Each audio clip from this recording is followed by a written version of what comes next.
Maharashtra's most hyped Navi Mumbai International Airport is now back on track. In the recent development, the GVK Group won the contract to develop the airport. This will be the second international airport to come up in the MMR region. With just the buzz of the new airport coming up, Panvel and other nearby areas of Navi Mumbai saw an upswing.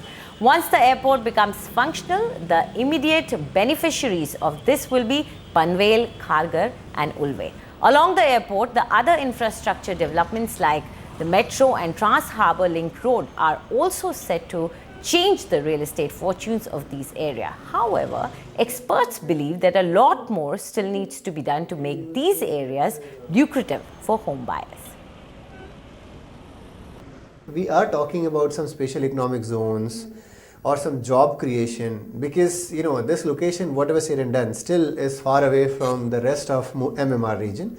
So unless we create enough of jobs in the vicinity, once again this whole story will remain just that. Already, as I said, most of the juice of the story has been squeezed out. So unless we are also focusing alongside transportation, unless we are also focusing on job creation, this story will still be incomplete. The City and Industrial Development Corporation, or the CIDCO, is the nodal agency for the Navi Mumbai International Airport. In an exclusive interaction with NDTV, the chairman and managing director of CIDCO, Mr. Bhushan Gagrani, shared the plans of CIDCO with respect to the airport and NAINA projects. First question that's on everybody's mind now that the bidder has been finalized for the Navi Mumbai International Airport is that will the first flight take off in 2019 from the Navi Mumbai International Airport? See, we are repeatedly saying that all the preparations to start the work of airport has already begun. We have concluded the bidding process and we have been repeatedly saying that the first runway, one runway out of the two runways and the terminal building will be ready by 2019. So all the necessary things which are required for the flight to take off will be ready by 2019 end. Okay. Also the question that has been raised is that about the rehabilitation of around 3,200 families which is required to free up the land for the construction of the airport. What is the status of that? The status is that the first point is that after a lot of negotiations and discussions and a lot of mobilization, we have reached to a common consensus that all the villagers are ready to move out of that place. However, this is not going to happen as a one exodus. It will take some time.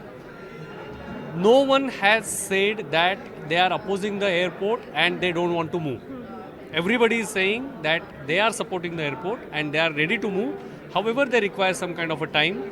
We have given them the package. We have made their relief and rehabilitation pockets ready, and all the works of R&R pockets will be over by end of May. So they will be ready to move. Their construction of their own houses may take some time. That is why CIDCO has decided to provide the rental housing for them, which some of them have agreed.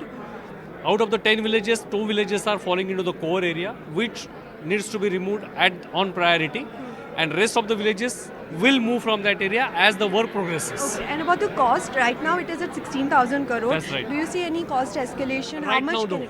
Right now, no. 16,000 crores is including, factored in all the necessary contingencies. And also we got to know today that phase 1 of the NAINA has been approved by the CM and the notification will be out soon. But there are many concerns of the developers in terms of the infrastructure for the NAINA area.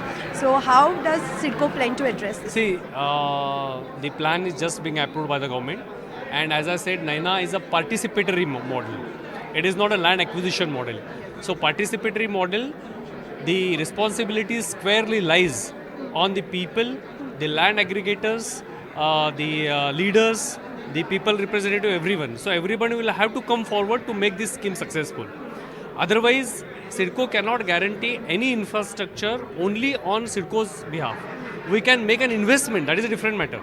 But as far as land is concerned, it's a participatory thing. So we will require a lot of mobilization from the people.